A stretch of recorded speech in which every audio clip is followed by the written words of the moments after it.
बेकायदा धर्मांतर आणि लव जिहाद विरोधातल्या नव्या कायद्याच्या कायदेशीर तरतुदींचा अभ्यास करण्यासाठी राज्य सरकारनं पोलीस महासंचालकांच्या अध्यक्षतेखाली 7 सदस्यीय समिती स्थापन केली आहे। या समितीत महिला आणि बालकल्याण विभाग, अल्पसंख्याक व्यवहार विभाग, विधी आणि न्याय विभाग, सामाजिक न्याय आणि विशेष सहाय्य विभाग या विभागांचे सचिव तसंच गृह विभागाच्या उपसचिवांचा समावेश आहे।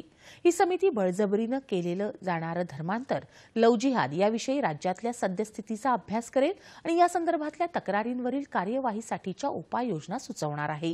इतर राज्यांमधल्या या संदर्भातल्या कायद्यांचा ही समिती अभ्यास करणार आहे।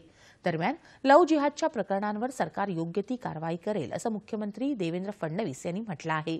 सर्वोच्च न्यायालयानं लव जिहादची वास्तविकता स्पष्ट केली आहे। महाराष्ट्रातही ही प्रकरणं वाढत आहेत। एका धर्मातून दुसऱ्या धर्मामध्ये लग्न करणं चूक नाही, मात्र खोटं बोलून दुसऱ्या धर्मात लग्न करून फसवणूक करणाऱ्यांवर योग्य ती कारवाई केली जाईल असं फडणवीस यांनी सांगितलं। नागपुरात ते आज पत्रकारांशी बोलत होते।